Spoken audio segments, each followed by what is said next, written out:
நாம் தமிழ் கட்சிக்காரங்க ஏதாவது தவறு செஞ்சா கருத்து ரீதியா அவங்கள நீங்க விமர்சனம் பண்ணுங்க. அனைவருக்கும் வணக்கம். இப்போ ட்விட்டரில் ஒரு தரமான சம்பவம் வந்து நடந்திருக்குங்க. இந்த சோனியா அருண்குமார் அப்படிங்கிறவங்கள பொதுவாகவே எல்லாரும் அத்தை அத்தைன்னு சொல்லி கூப்பிடுவாங்க. நான் அத்தைன்னு கூப்பிட மாட்டேன், அக்கான்னு தான் கூப்பிடுவேன். ஏன்னா எனக்கு வந்து அது அக்கா தான் வேணும். ரெண்டாவது என்னன்னா, இந்த அக்கா வந்து ஒரு தெலுங்கு. அதனால என்ன ஒன்று அப்படின்னா, தொடர்ந்து நாம் தமிழ் கட்சி மேலே வன்மத்தை கொட்டிக்கிட்டே கிடக்கும். அதிமுக பக்கம் போய் நின்றுக்கிட்டு சீமானவர்களாம் திட்டம். அதுக்கப்புறம் இப்போ தாவைக்காவுக்கு வந்து செம்படிச்சுக்கிட்டு இருக்கா.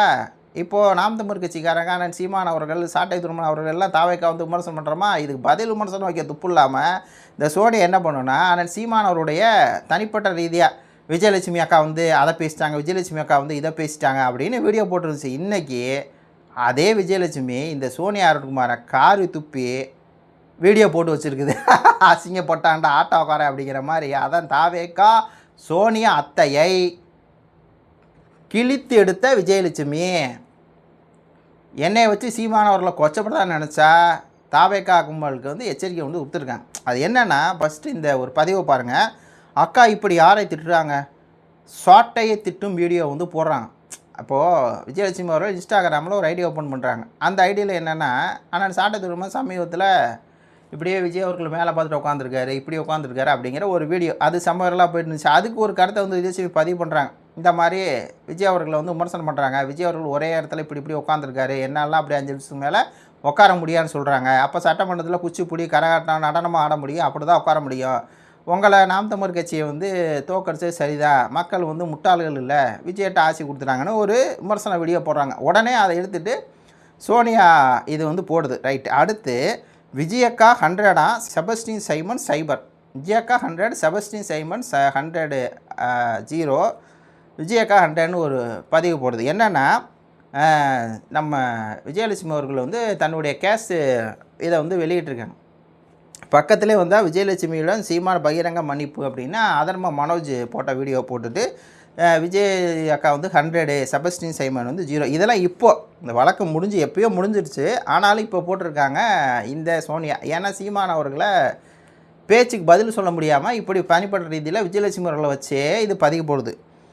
இன்னொரு பதிவு பாருங்கள். என்ன ஒரு நாள் கூட ஆகலை, விஜயக்கா வீடியோ இவ்வளோ லட்சம் வியூஸ் போகுது, சாட்டை 0, விஜயக்கா ஃபயர் அப்படின்னு போட்டு இன்ஸ்டாகிராமில் விஜயலட்சுமி அவர்கள் வீடியோ போடுறாங்களே, அதில் வந்து பாருங்கள் லட்சக்கணக்கில் வியூஸ் போகுது, சாட்டைக்கு வந்து வியூஸ் கம்மியாக போகுது. இப்படி தொடர்ந்து விஜயலட்சுமி அவர்களை வச்சே, அதாவது எப்படி திமுககாரங்க வந்து கடைசி நம்பிக்கையாக விஜயலட்சுமி அவர்கள் வந்து வச்சுருப்பாங்க. சீமான் அவர்கள் திமுக 1008 கேள்வி கேட்பார், எந்த கேள்விக்கும் பதில் சொல்ல முடியாது. அதனால் என்ன பண்ணுவாங்கன்னா, கடைசி நம்பிக்கையாக விஜயலட்சுமி அவர்கள் காலில் விழுந்து அதை தான் தூக்கிட்டு வருவாங்க.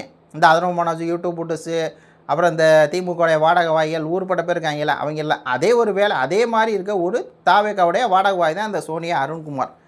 இப்போது விஜயலட்சுமி என்ன சொல்கிறாங்க அப்படி, போன ஆட்சி காலத்துலேயும் இதே தான் ஆச்சு.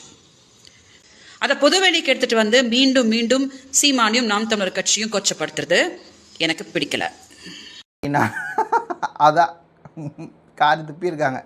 நாத்தாக்காவனை ஏதாவது தவறு செய்தால் கருத்தியல் ரீதியாக அவர்களை விமர்சனம் பண்ணுங்க. அதை விட்டுட்டு பேச்சு எடுத்தால் விஜயலட்சுமின்னு சொல்லி என்னை உள்ளே இழுத்து விட்டு வந்து கொச்சைப்படுத்துகிற வேலை பண்ணாதீங்க.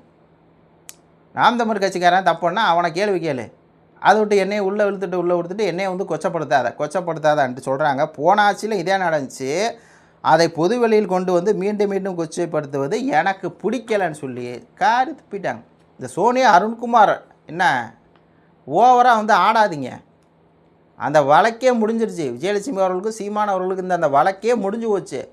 வழக்கே முடிஞ்சதுக்கப்புறம் சீமான் அவர்கள் கேட்குற கேள்விக்கு பதில் சொல்ல முடியாத இந்த கும்பல் உங்கள் கட்சிக்காரன் முழுக்க பாலியலாக பண்ணிக்கிட்டு இருக்கானே, அதுக்கு வந்து பதில் சொல்ல முடியாத இந்த கும்பல் இப்படி திரும்பினு வச்சுக்கங்களேன். தாவேக்கா நிர்வாகி பாலியல், சேலத்தில் 50 பெண்களை வீடியோ எடுத்தான் அப்படின்னு வரும். இந்த பக்கம் திரும்பினீங்கன்னா ஜிம் ட்ரெயினர் ஒரு பெண் வந்து விதவையாக வீட்டில் இருக்காங்க, போய் தாவேக்கா நிர்வாகி பாலியல் தொல்லை கொடுத்தாருன்னு வீடியோ வரும், செய்தி வரும். இப்படி திரும்பினீங்கன்னா வேலை வாங்கி தருவதாக தாவேக்கா நிர்வாகி 2 பேர் கூட்டிகிட்டு போய் கூட்டு பாலியல் வன்கொடுமை பண்ணாருன்னு வரும். இந்த தாவேக்கா கும்பலுடைய செய்தியெல்லாம் இப்படி தான் வருது இவங்க ஆட்சிக்கு வந்ததுக்கப்புறம். அதை வந்து நாம் தமிழ் கட்சி அண்ணன் சீமான் அவர்கள், சாட்டை துரைமுருகன் அவர்கள் நம்ம எல்லாம் கேள்வி கேட்க தானே செய்வோம். நீங்கள் வந்து 100 நாள் ஆகலாம் உங்கள் கட்சிக்காரன் டெய்லி இந்த மாதிரி பண்ணிக்கிட்டு இருக்கான். சேலத்தில் மணிகண்டன் ஒருத்தன் 50க்கும் மேற்பட்ட பெண்களை அந்த மாதிரி பண்ணுறான். உங்கள் கட்சியுடைய மாவட்ட செயலாளர், நாமக்கல் மாவட்ட செயலாளர் பதவி வாய்ந்தாருன்னு சொல்லி ஒரு முஸ்லீம் வீட்டு பெண்ணுக்கிட்ட நைட்டு 2 மணிக்கு போய் அடி வாங்கிட்டு வெளியே வந்தார். எதுக்கே அங்கே போனான்னு கேட்டால் பதில் சொல்ல முடியலை. அப்போ உங்கள் கட்சிக்காரனை விமர்சனம் பண்ணால் அதுக்கு பதில் சொல்ல முடியாமல் விஜயலட்சுமி விஜயலட்சுமி விஜயலட்சுமி விஜயலட்சுமி செபஸ்டின் சைமன் 0 விஜயலட்சுமி அக்கா 100 சீமானை வந்து மன்னிப்பு கேட்டார் விஜயலட்சுமி அவர்கள்ட்ட அப்படின்னு சும்மா அது அவங்க நம்ம வைக்கிற ஒரு நேர்மையான விமர்சனத்துக்கு பதில் சொல்ல முடியாமல் இப்படி வந்து கதறது. அது இந்த சோனியா மட்டும் இல்லை, ஒட்டுமொத்த தாவைக்காரங்களே அவங்களுக்கு என்னென்னா அவங்க கட்சி பண்ணக்கூடிய தப்பை வந்து அவங்க கேட்க மாட்டுறாங்க. இதே தப்பை திமுக பண்ணியிருந்தா கேட்டிருப்பாங்க. இப்போ இந்த மணிகண்டன் அவர் தான் 550 பெண்களை பல வீடியோக்களை ரெக்கார்ட் பண்ணி வச்சு திருப்பி யூஸ் பண்ணுறானே, இதை பண்ண மணிகண்டன் ஒரு திமுககாரனாக ஒரு நாம் தமிழர் கட்சிக்காரனாக வரதான் அவங்க கேள்வி கேட்பாங்க. அது தப்பும்பாங்க. ஆனால் அதை பண்ணுறது வந்து அவங்க கட்சிக்காரனே இருக்கான் பாருங்க. வேம்புலி அப்படிங்கிறவர் அந்த ஜிம் ட்ரெயினர் பெண் வீட்டுக்குள்ளே போகும்போது பாலியல் தொல்லை கொடுக்கறது அவங்க கட்சிக்காரன். அதனால் அவங்க கேள்வி கேட்கல சப்போர்ட் பண்ணுறாங்க. இந்த சோனியா, அருண்குமார் போன்ற தாவேகா நிர்வாகிகள் அவங்கள கேள்வி கேளுங்க. இதே திமுக அந்த இடத்துல இருந்ததுதான் நாத்தாக்கா இருந்தால் கேள்வி கேட்டுருப்பீங்களா? அப்போ நீங்கள் கேள்வி கேட்குறீங்க, நாங்கள் பதில் கேள்வி கேட்டால் அவங்களுக்கு அந்த பதில் சொல்ல முடியலன்னா அப்படி ஓரமாக போயிடணும், தலையில் முக்காடு போட்டு நம்ம கட்சி ஆட்கள் என்ன இப்படி இருக்கிறாங்க அப்படின்னு. அதை விட்டுவிட்டு அண்ணன் சீமானவர்கள் மன்னிப்பு கேட்டார் விஜயக்கா அப்படின்னு சொல்லி சுற்றிட்டு இருந்தால் இன்றைக்கி விஜயலட்சுமி அவர்களே என்ன பண்ணிட்டாங்க, காரி துப்பிட்டாங்க. சீமான் ஏதாவது உங்களை விமர்சித்தா நீ பதில் விமர்சனம் வை, சும்மா என்னை எடுத்துகிட்டு கொச்சப்படுத்துகிற வேலை வந்து வச்சுக்காத. அதே மாதிரி போனாச்சிலும் இதான் நடந்துச்சு, என்னை இழுத்துட்டு தான் சீமானவர்களை வந்து இது பண்ணாங்க. அதே மாதிரி நீங்களும் வந்து திராவிடத்தோட கடைசி நம்பிக்கையே என்ன வச்சுருந்தாங்க, எல்லா வேலையும் பார்த்தாங்க. இப்போ நீங்களும் ஆட்சிக்கு வந்து அவங்க பண்ணுற விமர்சனத்துக்கு வந்து என்னை இழுத்து விட்டு பொது வெளியில் கொச்சப்படுத்தாதீங்கிற வார்த்தையை வந்து விஜயலட்சுமியே பதிவு பண்ணுறாங்கன்னா அப்போ இவங்க வந்து எந்த அளவுக்கு ஒரு கும்பலாக இருக்காங்க அப்படின்னு சொல்லி பாருங்கள். நம்மளே ஆல்ரெடி வந்து சொல்லியிருக்கோம், அந்த வழக்கே முடிஞ்சு வச்சு விஜயலட்சுமி அவர்கள் அவங்க வேலையை பார்த்துட்டு போயிட்டாங்க. அந்த வழக்கும் முடிஞ்சு வச்சு, அந்த வழக்கம் குவாஸ் ஆகிடுச்சு. ஜஸ்டிஸ் நாரத்னமா அழகாக ஒரு தீர்ப்பை கொடுத்துட்டு போயிட்டாங்க. இதெல்லாம் வந்து ஏற்றுக்க முடியாது. 2 பேர் குழந்தை இல்லை, 2 பேர் மனசு ஒத்து ஏதோ அப்படி இருக்குது. நீங்கள் ஒரு வாழ்க்கையை போயிட்டீங்க, இவர் ஒரு வாழ்க்கையை முடியாது. அதை வச்சுட்டு அரசியல் ரீதியாக நீங்கள் வந்துட்டு இது பண்ணக்கூடாது, அது பொது வாழ்க்கைக்கு வந்து சரிப்பட்டு வராது. 2 பேருமே மியூச்சுவலாக விட்டுருங்க, 2 பேருக்குமே ஒரு மன்னிப்பு கேட்டுருங்க அப்படிங்கிற மாதிரி அந்த கேஸை வந்து அந்த அம்மா போன 2024 எலெக்ஷன்லேயே முடித்து வச்சுட்டாங்க. அப்புறமும் எதுக்கு இந்த சோனியா கும்பல்லாம் பேசணும்? யோசிச்சு பாருங்கள். இதே சோனியா கும்பல் தான் சரி வேண்டாம் விடுங்க, அது இவங்களாம் எப்படிப்பட்டவங்க நம்ம வந்து சொல்ல ஒரு நிமிஷம் ஆகாது. அசிங்கம், எல்லார் முதுகு பின்னாடி ஒரு அசிங்கம் இருக்கும். அரசியல் இதே மனுஷன் வச்சு அதுதான் வைக்கணும்.